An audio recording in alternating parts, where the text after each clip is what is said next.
क्या आपने कभी सोचा है मृत्यु के बाद क्या होता है जब यह शरीर मिट्टी में मिल जाता है? जब सांसें रुक जाती हैं, तब आत्मा किस राह से गुजरती है? बहुत लोग कहते हैं कि यह सिर्फ कल्पना है, कोई नहीं लौटा जो बता सके। लेकिन हिंदू धर्म के प्राचीन ग्रंथ गरुड़ पुराण में इसका अत्यंत विस्तृत वर्णन मिलता है और इस वर्णन को पढ़कर लगता है कि मृत्यु के बाद की यात्रा उतनी सरल नहीं है जितनी हम सोचते हैं। गरुड़ पुराण केवल शोक ग्रंथ नहीं है, यह जीवन और मृत्यु के बीच छिपे उस रहस्य की खिड़की खोलता है जिससे हम सबको एक दिन गुजरना ही है। इसमें नरक और स्वर्ग दोनों के विस्तार से चित्र दिए गए हैं और नरक का वर्णन इतना गहरा है कि पढ़ते ही मन कांप उठता है। सोचिए, अगर मृत्यु के बाद सिर्फ अंधेरा न हो, अगर आत्मा सच में एक रास्ते पर चलती हो, अगर हर कर्म का हिसाब रखा जाता हो, तो यह नरक कैसा होगा? गरुड़ पुराण कहता है कि जब आत्मा शरीर छोड़ती है तो यमदूत उसे पकड़कर यमराज के दरबार में ले जाते हैं। उस समय आत्मा को अपने जीवन के सारे कर्म स्पष्ट रूप से दिखने लगते हैं। यह सिर्फ स्मृति नहीं होती, बल्कि एक जीवंत अनुभव होता है, जैसे पूरा जीवन पुनः जी लिया हो। और फिर न्याय होता है। अच्छे कर्मों के अनुसार स्वर्ग मिलता है और पापों के अनुसार नरक। पर यह नरक कैसा है? गरुड़ पुराण में सैकड़ों नरकों का वर्णन मिलता है। हर नरक एक विशेष प्रकार के पाप के लिए है।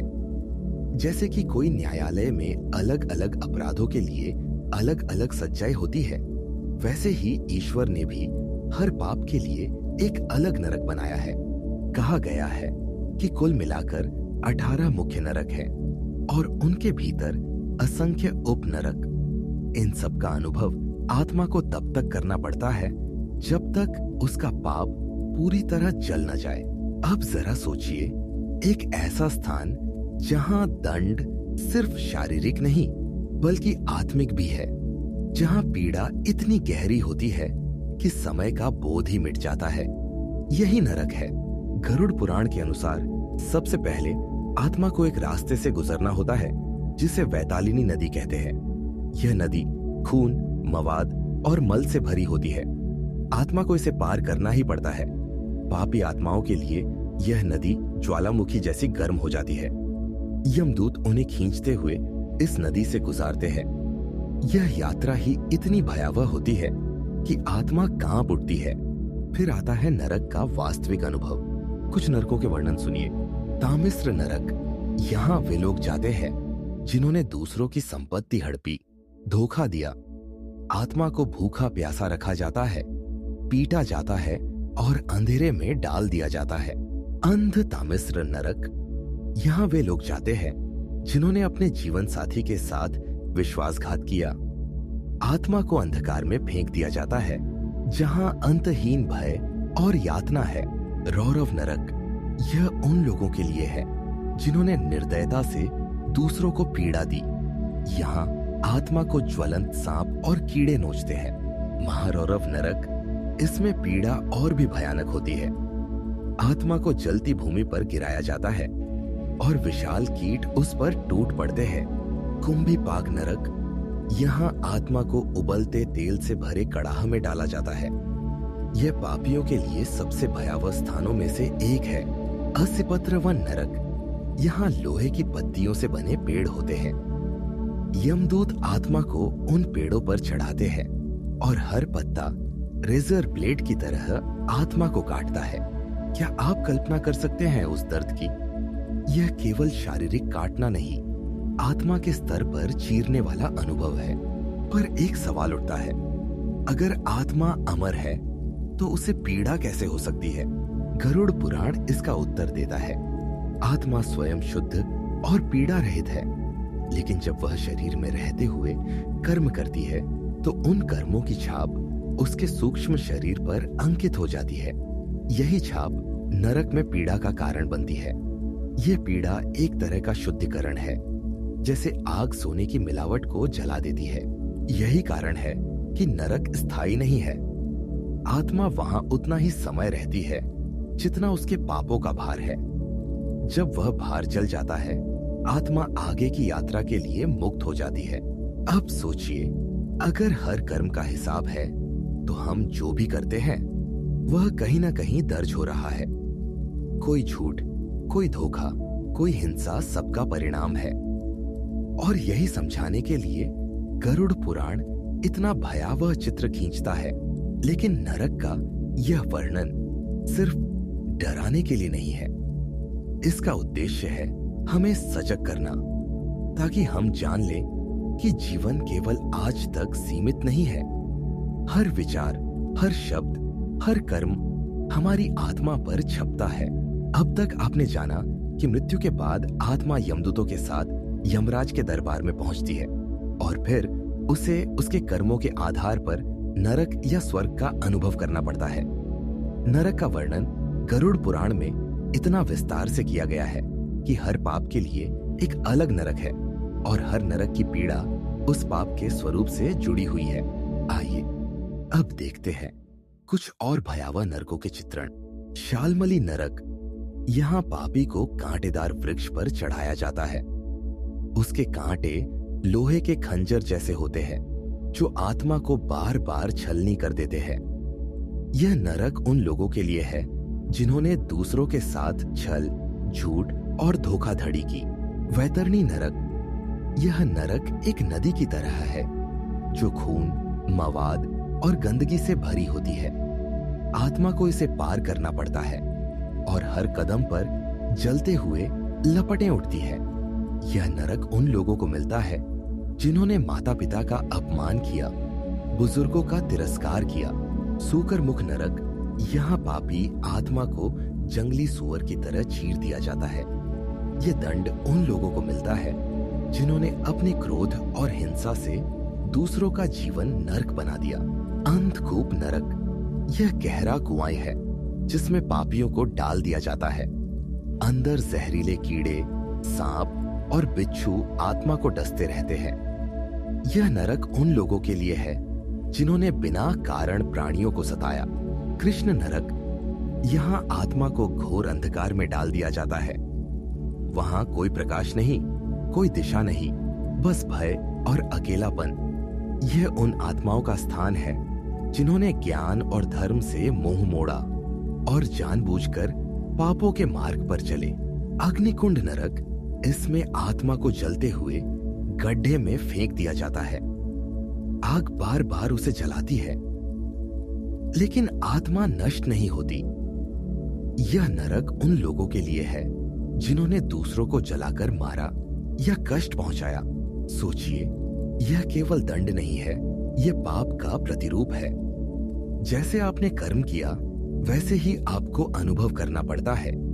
यही है कर्म फल का नियम।